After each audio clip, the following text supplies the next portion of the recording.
Donald Trump just held a press conference full of glitches and contradictions. I will not stop pointing out the fact that the President of the United States has flipped his stance on war entirely in the view of the public over the course of 24 hours because he got dragged into the Israel-Iran war. Donald Trump ran his entire campaign on no new wars, or quote, that never would have happened if I were the president, but now he's allowing it to happen. Not only allowing it, but he is escalating it while he is the president. Across every single social media platform, he is gleefully calling for an escalation to the war in the Middle East because he has no actual fundamental core values. He's not anti-war. He's pro-Trump. He wants to secure his legacy in any way possible, and this feeds into that. So I want to show you a few clips of Trump basically just still getting dog-walked by Netanyahu, giving Netanyahu the green light. Not only giving Netanyahu the green light to continue, but talking about the U.S. getting involved in this war. The U.S. once again getting involved in the Middle East. We'll break all of this down. First, make sure you drop a like. Make sure you subscribe. We are barreling towards 1.5 million, and it's because of you guys. I'm incredibly grateful. Let's start with Trump talking about Russia and Ukraine. You know, Russia, Ukraine is so stupid. Would have never happened if I was president. You guys agree with that, right? Would have never happened if I was president. Putin would have never done it. And I spoke to him yesterday, and I said, you know, he actually offered to help mediate. I said, do me a favor.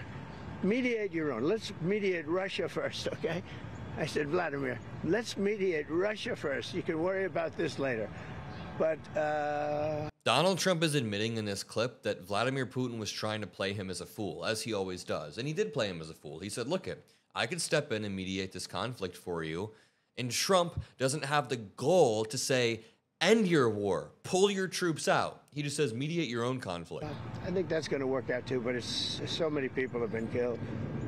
I don't know how he can stand there and say the war between Russia and Ukraine never would have happened, that no wars would have happened, when he then is talking about the war that is actively breaking out in Iran. He also stands there and asks the people around him if there are any illegal immigrants. He just asks the group of workers, which is wild. A question on deportations, Mr. President. You said last week that changes would be coming for farmers who have seen a lot of the workers they rely on taken away. But then DHS said this week that worksite enforcement would remain in place, that it's a cornerstone. So what's your message to farmers? We got to get the bad people out of here first, and we're doing that. We're taking them out by the thousands. No, you're not. You have been raiding nail salons. You have been raiding farms. That is why they had to come out and say the aggressive farm raids are going to be toned down. And then they backtracked that. Murderers, drug dealers, people that are mentally insane from insane asylums. What they gave to us, fellas, they gave, do we have anybody in here that's a member of the, no, I don't think so. You've known all these people for a long time. He just asked, do we have anyone in here that's an illegal immigrant? This is our demented, cognitively declining president. What the hell? Illegal immigrants in here now? If they were, they'll find out. Right? They'll be checking you. You won't believe it. Your whole life will be destroyed because of this press conference. All right, old man. Time to wrap it up, brother. So they'll destroy these people. I didn't want to tell them that before they stood up. But they'll end up being, oh, he's a so-and-so. This one is from you know where. Don't worry. I think you're going to be okay. What the hell is this meandering, cognitively declining speech that he is going on? Now we get to Trump just humiliating himself. And let me lay the groundwork. Trump's fan base is currently revolting. Large portions of MAGA are pushing back on the fact that Trump is trying to pull the U.S. into a war. Or let me correct that. Netanyahu is trying to pull Trump into a war, which pulls the U.S. into a war. And Trump is such a weak leader that he can't stand up for himself. He can't draw a line. He is gleefully hopping in just because Netanyahu wants him to. And here's him admitting that he is giving Netanyahu the green light.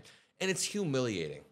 It is humiliating that the President of the United States can contradict his entire campaign message openly and brazenly, and his fans still follow him, at least some of them. As you probably, but this looks better. Mr. President, can you share some of what you've told Israeli Prime Minister Benjamin Netanyahu? So, keep going. What do I say? Keep going. Listen to this. She said, what have you shared with Netanyahu? He says, keep going. That is him escalating the war. That is a pro-war stance. Speak to him every day. He's a good man, doing a lot. Been very unfairly treated by his country, I think. Very unfairly treated.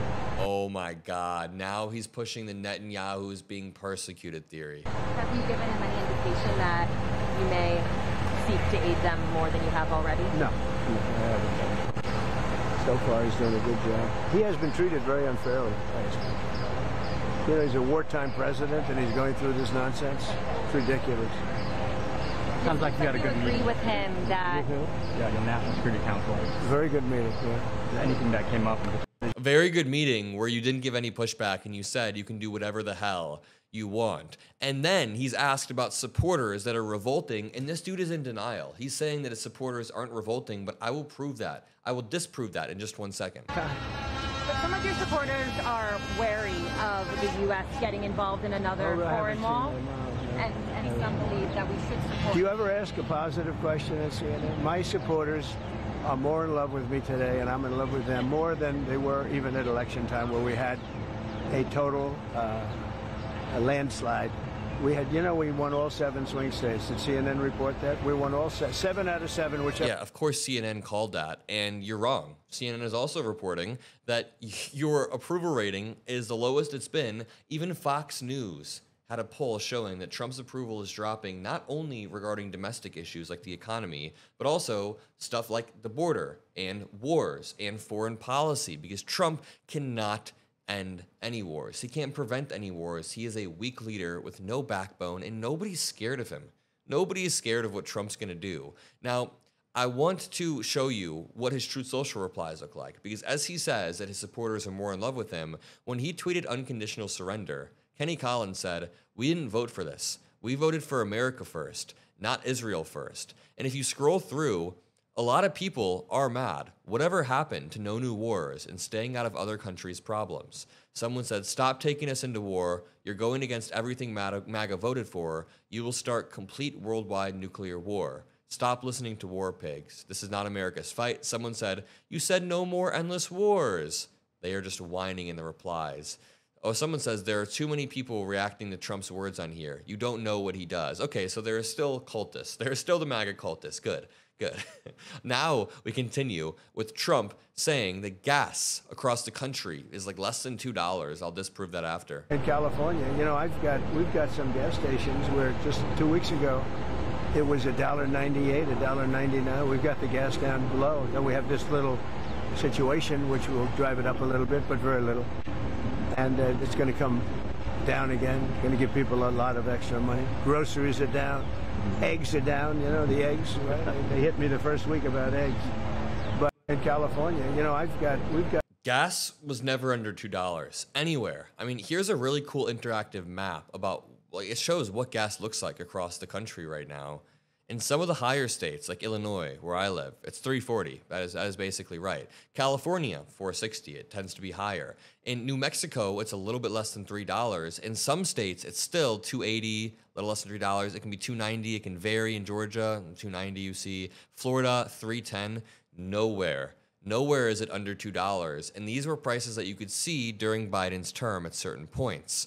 Here's Trump also talking about Gavin Newsom. Over the budget, you would be fired, right? If you want one time, if you want a half a time over the budget. So see what they're doing? They're unwrapping the sand. It's all pure sand. Along those lines, And if it weren't pure sand, it would eat away at the metal. Mr. President, with the rail funding in California, will your recent dust-ups with Governor Newsom impact additional wildfire relief out there? They've requested $40 billion. Sure, maybe. Jesus Christ. He gets asked, will your dust-ups with Gavin Newsom affect the wildfire relief? And he says, yeah, maybe. This is a man who is accusing Gavin Newsom of not helping out the citizens of his state, his constituents. He's saying that Gavin Newsom should be arrested for neglecting the citizens of his state. Meanwhile, Trump is actively trying to neglect the same people. The man's incompetent. He's not incompetent. Governor Newsom has provided all the resources necessary. He's done a great job, not only during the wildfire, but especially over the past few weeks, helping as the National Guard comes in and the Marines come in to de-escalate. Governor Newsom was trying to quell the tensions, and it worked. Somewhat. I'm going to leave it there. If you appreciate the videos we make on this channel, if you appreciate the fact that we relentlessly punch back against MAGA, make sure you drop a like. Make sure you subscribe below. I'll see you all in the next video. Peace out.